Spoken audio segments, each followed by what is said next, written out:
O Zion, that dwellest with the daughter of Babylon. For thus saith Yahweh of hosts, after the glory hath he sent me unto the nations which spoiled you.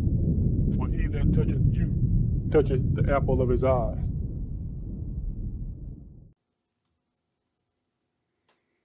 The Israelites that make their choices or decision according to the word and faith in Yahweh Shai will rise upon his return to everlasting joy. But the Israelites that make their choices or decisions according to the world and faith in this world and what it has to offer will rise at the great white throne judgment with trembling and fear. Brother Jonas 1, verse 4. Shalom, brothers and sisters. I'm Brother Jonas, and the title of this video is Freedom of Choice According to the Bible. Think about this. Satan has a number, 666. If Satan had free will, you would think he would say, the Most High says my number is 666, but I'm going to change it to 343 or something other than 666. But he hasn't changed it because he don't have free will to override God's will. Have you ever wondered why Satan just didn't tell Herod where Christ was at the time of his birth so Herod could kill him? Everyone like to think they have freedom of choice, and we do, unless it goes against the will of the Most High. In this case, God's will be done. Other than God's will overriding ours, we have full control of the choices or decisions we make concerning our daily lives, and know with full confidence and all assurance that our choices or decisions will determine if we're on a path of righteousness or damnation. We'll take a look at some scriptures to prove that last statement, and hopefully it will help you in making the right choices or decisions that will put you and keep you on the path of righteousness in the eyes of God. If you have not seen my video, How the Edomites Weaponized Pork, you need to see it. If you have seen it, see it again. In that video, Israelites were being offered and being pressured and being threatened to receive something from the ruling government and had to make a choice or decision that would have life consequences. This is an example for us, and we should draw strength from this example. The times are different, the offered product is different, but the effects are the same. There is nothing new under the sun.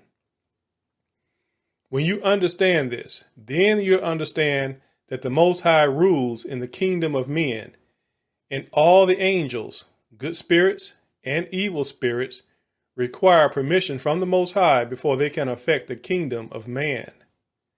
I like to think of it as rules of engagement. It's all a test.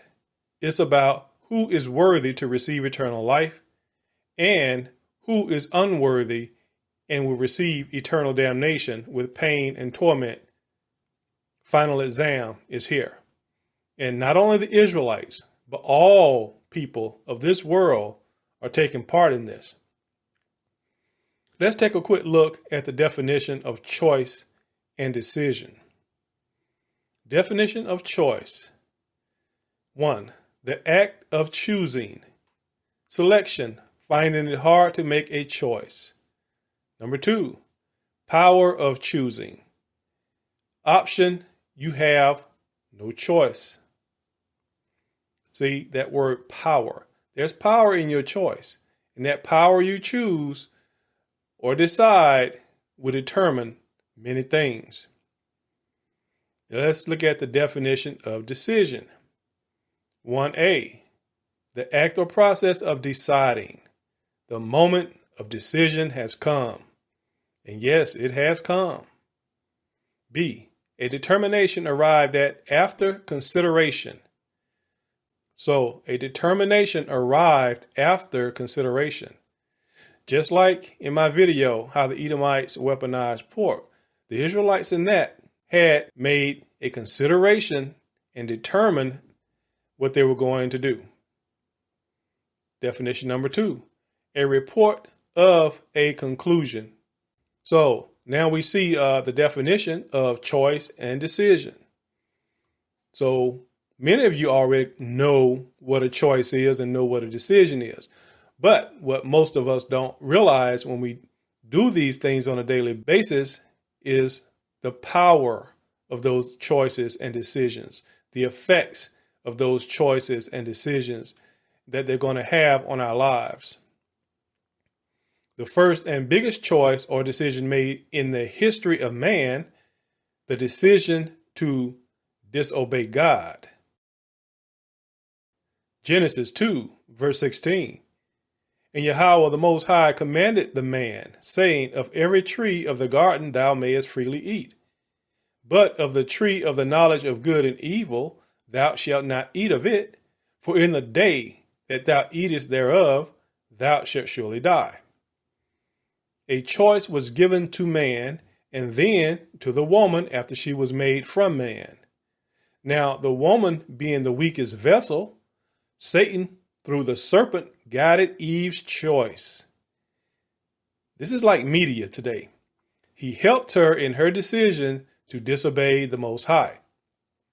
He enticed her not to be denied, as if she wasn't worthy to be like the Most High. And finally, he gave her an incentive, a nudge or push to make the wrong choice or decision. I hope y'all can see where I'm going with this in these changing times we're in now. Although it looked right in her eyes at the time, it was the wrong decision and had life consequences that were not good. Adam and Eve had freedom of choice. The next biggest choice and decision made was to commit murder and then lie to the Most High. Genesis 4, verse 8. And Cain talked with Abel his brother. And it came to pass, when they were in the field, that Cain rose up against Abel his brother, and slew him. And Yahweh said unto Cain, where is Abel thy brother? And he said, I know not. Am I my brother's keeper? Cain killed his brother Abel. And when asked about Abel's whereabouts, Cain lied to God and said, I know not, or I don't know. One of the first lies a child will learn, and I wonder why. Could it be Satan? Cain had a choice or decision to make concerning Abel. He could do nothing. He could have punched Abel in the face.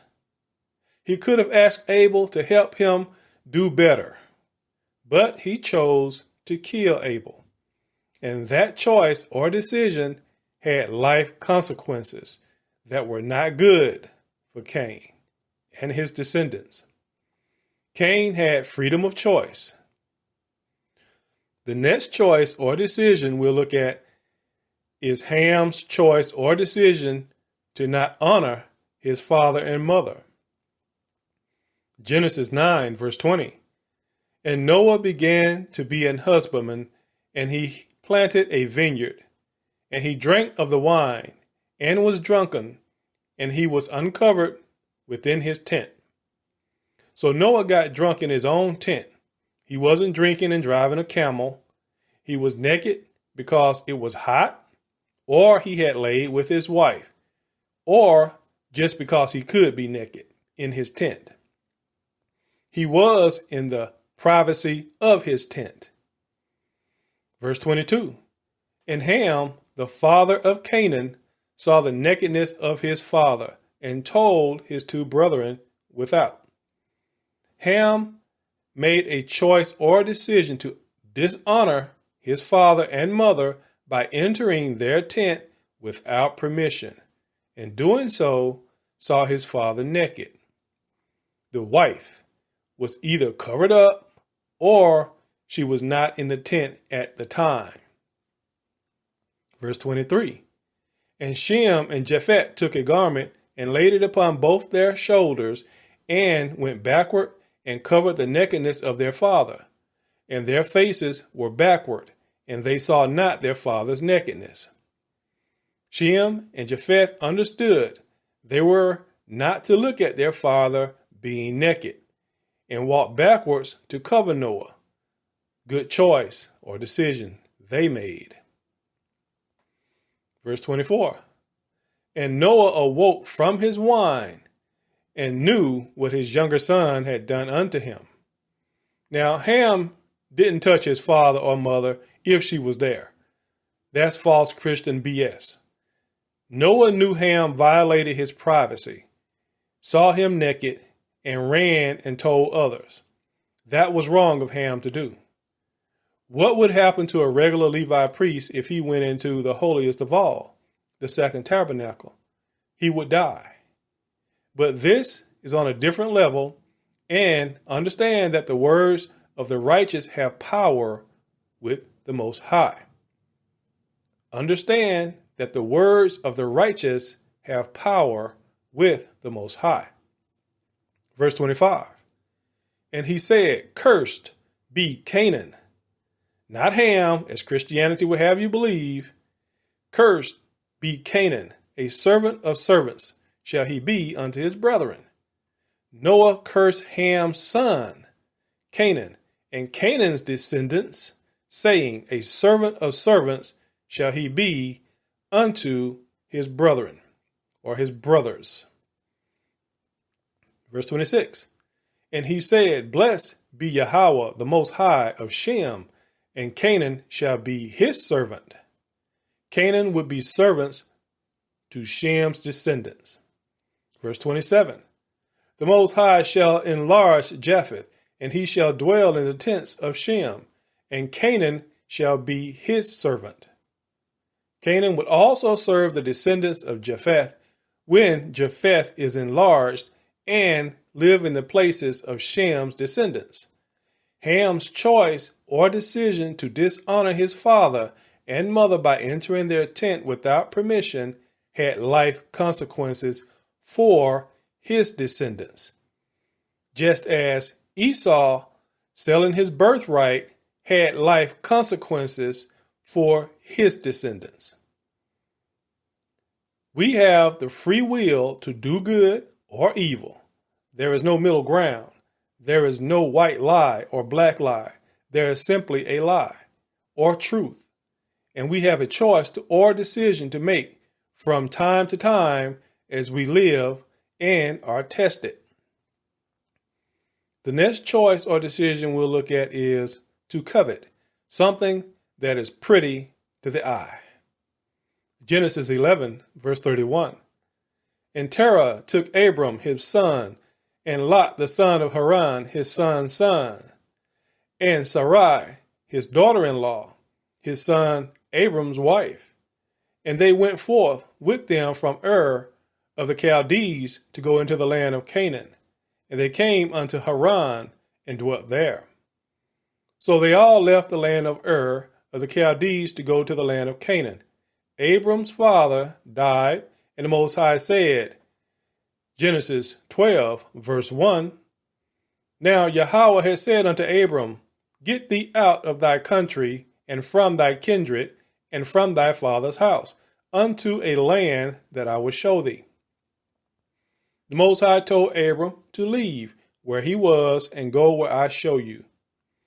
Verse 4, So Abram departed as Yahweh had spoken unto him, and Lot went with him. And Abram was 75 years old when he departed out of Haran. Lot, Abram's nephew, went with him. A choice or decision on Lot's part. Good choice so far. Genesis 13, verse 5. And Lot also, which went with Abram, had flocks and herds and tents. Abram and Lot were rich with cattle and other things. Verse 6.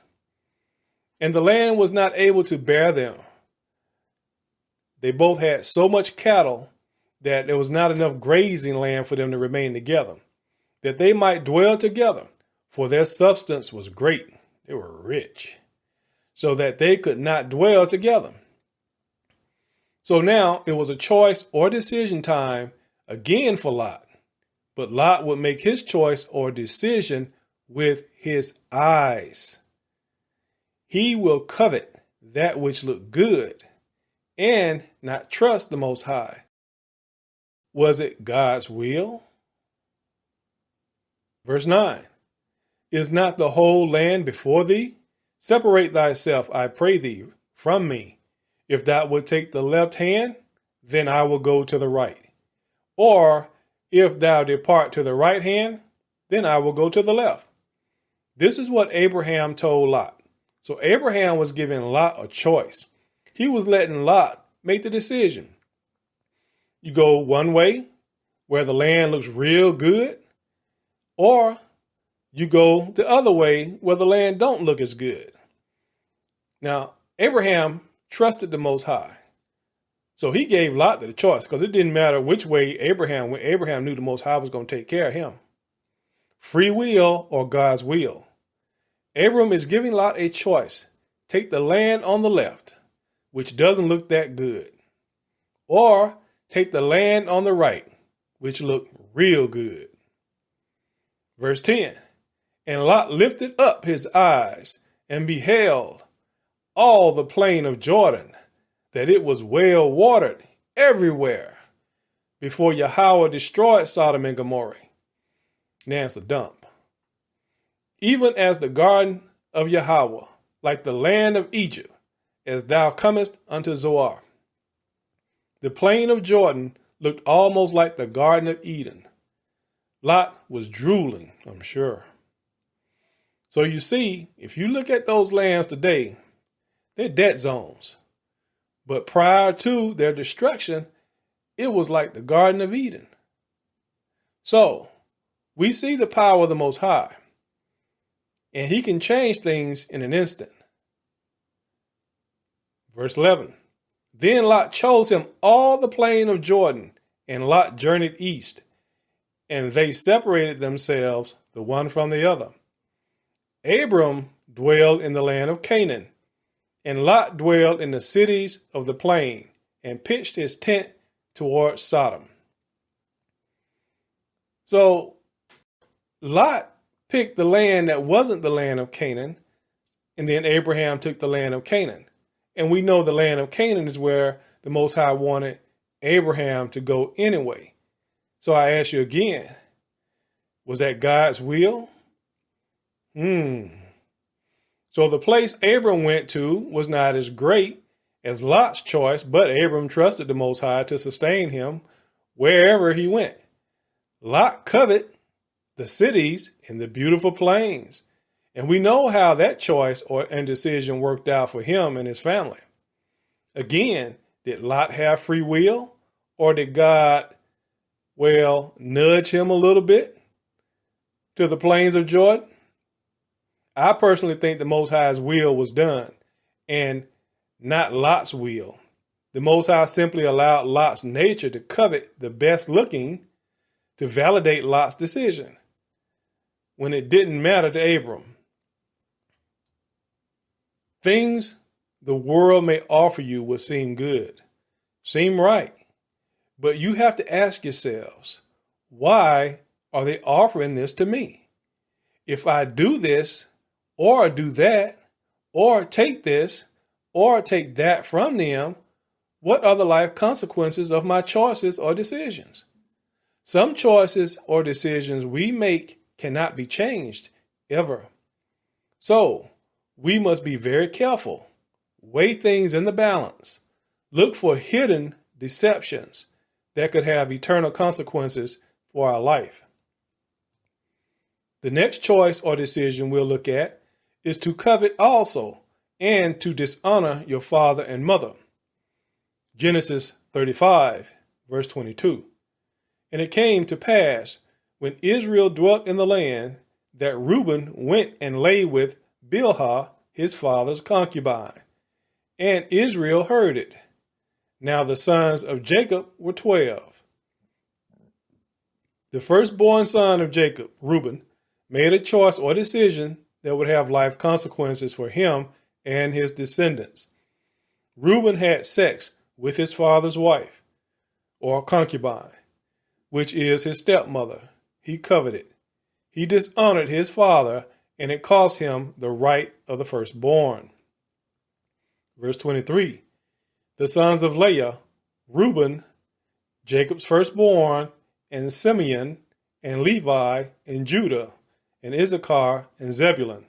This is just a short list of the order of the first 6 sons. We see Reuben was firstborn and had certain rights, which he lost. So the right would move to the next in line. In this case, would have been Simeon, and then Levi after him if something went wrong with Simeon. But those 2 brothers dishonored their father in taking matters into their own hands when their sister Dinah was raped by Shechem. Simeon and Levi convinced Shechem, the son of Hamor, the Hivite prince of the country, that all men must be circumcised before he could marry Dinah, their sister. Genesis 34, verse 25.